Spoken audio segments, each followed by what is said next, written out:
नमस्कार, मैं डॉक्टर गुंजनकर, राजकीय महाविद्यालय गंगापुर सिटी संस्कृत विषय के बीए पार्ट तृतीय के द्वितीय प्रश्न पत्र के अंतर्गत नीति शतक पुस्तक निर्धारित है। इसके पूर्व 35 श्लोक हम पूर्व की कक्षा में पढ़ चुके हैं। आज हम 36वां श्लोक पढ़ने जा रहे हैं। वरम पक्षच्छेदः समद मघवन मुक्त कुलिश प्रहारैरुदगच्छद वहेल दहन उद्गार कुरूभिः निर्पारात्रैः सूनोरः पितरि कलेश विविशे न च असौ संपातः पयसि पयसां पत्युरुचितः। वरम श्रेष्ठ है पक्षच्छेदः पंखों का कट जाना, समद गर्वीले मदयुक्त मघवन इंद्र के द्वारा मुक्त छोड़े गए कुलिश वज्र के प्रहारों से उदगच्छद ऊपर की ओर उठती हुई बहल दहन प्रबल अग्नि के उद्गार ज्वालाओं से गुरुभिः असह्य तुषारात्रि इंद्र का तुषारात्रि सूनुः हिमालय के पुत्र का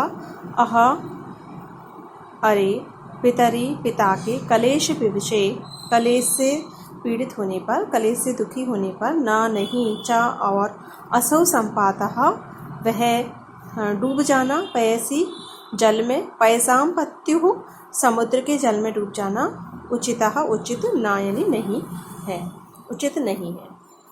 प्रस्तुत श्लोक में हिमालय के पुत्र मैनाक पर्वत की निंदा की गई है। जो जब इंद्र ने अपने वज्र से हिमालय पर प्रहार किया तो जो मैनाक था वो जल में जाके, समुद्र के जल में जाके छिप गया। तो उसकी निंदा करते हुए कवि कह रहा है, तुषारात्रि सूनुः हिमालय के पुत्र मैनाक पर्वत का, उदगच्छद बहुल दहन उद्गार गुरूभिः ऊपर की ओर उठती हुई प्रबल अग्नि की ज्वालाओं से, असह्य समद मघवन मुक्त कुलिश प्रहारै मदयुक्त इंद्र के द्वारा छोड़े गए वज्र के प्रहारों से, पक्षच्छेदः परम पंखों का कट जाना श्रेष्ठ है।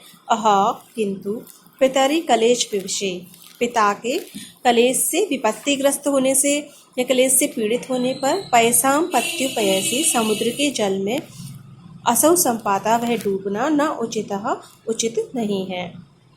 कि मैनाक जो पर्वत था वो इंद्र ने जब हिमालय पे प्रहार किया तो डर करके समुद्र के जल में छिप गया। तो कवि उसकी निंदा कर रहा है कि अपने गुरुजनों पर यदि कोई विपत्ति आती है तो उसका सामना करना चाहिए, चाहे प्राण ही चले जाएं, लेकिन उस समय अपनी जान बचाकर भागना मूर्खता है, कायरता का प्रतीक है। एक बार पुनः देख लेते हैं। तुषारात्रि सूनुः हिमालय के पुत्र मैनाक का, उदगच्छद बहुल दहन उद्गार गुरूभिः ऊपर उठती हुई अनेक प्रबल अग्नि की ज्वालाओं से, असह्य मदयुक्त इंद्र के द्वारा छोड़े गए वज्र के प्रहारों से, पक्षच्छेदः परम पंखों का कट जाना श्रेष्ठ है। किंतु पितरि कलेश विविशे पिता के ऊपर विपत्ति आने पर, पयसाम पत्यु पयसी समुद्र के जल में छिप, असौ संपादा वह डूब जाना, वह छिप जाना, नाचा उचिता उचित नहीं है। प्रस्तुत श्लोक में शिखरिणी छंद का प्रयोग किया गया है।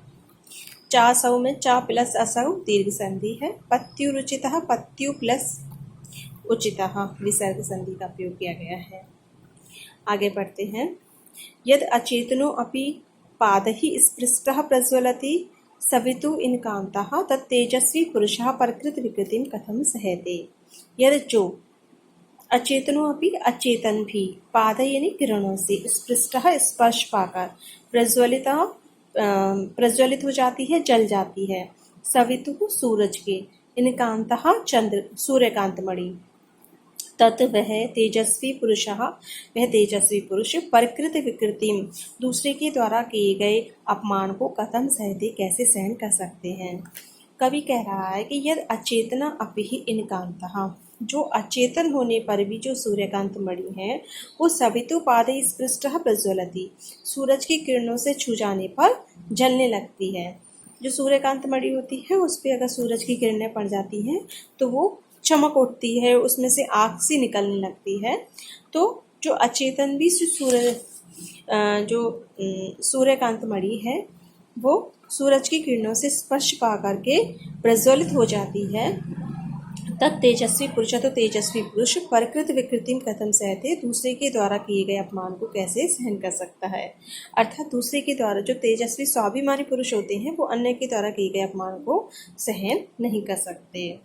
यहाँ पे इसके उदाहरण के द्वारा, सूर्यकांत मणि के उदाहरण के द्वारा तेजस्वी पुरुषों की स्वभाव का वर्णन किया गया है। यहाँ पे आर्य छंद का प्रयोग किया गया है। अगला श्लोक है, सिंहः शिशुरपि निपतति मदमलिन कपोल भित्तिषु गजेषु प्रकृति रियम सत्वतां न खलु वयस्तेजसो हेतु। कि सिंह शिशु, बालक शिशु भी, निपतति प्रहार करता है, मद मलिन कपोल भित्तिषु, मद के कारण मलिन श्याम वर्ण वाले जिसके गंडे स्थल हैं ऐसे हाथियों पर, कि हाथियों की कनपटियों से निरंतर मद बहता रहता है जिसके कारण वो सांवले हो जाते हैं। तो मद के कारण मलिन कपोल भित्ति वाले हाथियों पर ही बालक होने पर भी सिंह प्रहार करता है। यानी सिंह का बालक जो है, सिंह का बच्चा है, वो भी ऐसी मद जिन बह रहा है जिनके गालों पर, ऐसे ही हाथियों पर प्रहार करता है। प्रकृति रियम, यह प्रकृति है, यह स्वभाव है। सत्वताम, तेजस्वियों का ना नहीं, खलु निश्चय ही, वयः आयु, तेजसा हेतु, तेज का कारण है। यही तेजस्वियों का स्वभाव है, जो उनका स्वभाव रहता है वो उसको नहीं छोड़ते हैं, और जो उम्र है वो तेज का कारण नहीं होती है। जो तेज है वो बालक में भी हो सकता है, बड़े में भी हो सकता है।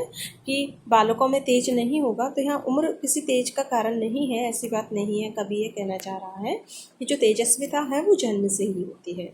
आर्य छंद का यहाँ पे प्रयोग किया गया है। अगला श्लोक है, जातिर्यातु रसातलम गुणगणस्तस्यापि अधोगच्छतात् शीलम शैलतटात् पततु अविजनः संदय्यतां वह्निना शीर्षे शौर्यैर्धैर्येण वज्रम आशु निपतति अर्थो अस्तु न केवलम येन एकेन विना गुणा तृणलप्रायाः समस्ता इमे। गुणास्तृणलवप्रायाः। जाति, भले ही जाति जो है, ब्राह्मणत्व आदि जो जाति है, या तो चली जाए रसातलम, रसातल में चली जाए। कभी यहाँ पे धन की महिमा को बता रहा है कि जो जाति है, ब्राह्मणत्व आदि जाति है, वो रसातल में, पाताल लोक में चली जाए। गुणगणः, गुणों का जो समूह है, तस्यापि अधोगच्छता, उसके भी नीचे चला जाए। शीलम, जो शील है, चरित्र है। शैल तटात् पततु, वो पहाड़ के तट से, पहाड़ की चोटी से गिर जाए। अभिजनः, जो कुलीनता है वो पन्निना संतय्यता, आग से जल जाए। शौर्य धैर्यनी वज्रम आशु, वैरिणी, धैर्यनी वैरिणी, शत्रु शौर्य पर वज्र गिर पड़े। निश्चय ही, शीघ्र ही वज्र जो है, निपततु यानी गिर पड़े। अर्थ अस्तु नह केवलम, नह हमारा तो केवल एक अर्थ है, धन है। ये एकेन बिना, जिस एक धन के बिना, गुणा तृणलप्राया, सारे ही जो गुण हैं वो तिनके के समान हो जाते हैं। समस्तः, समस्त इमे, ये कि ब्राह्मण आदि जाति जो है वो रसातल में चली जाए, गुणों का समूह उससे भी नीचे चला जाए।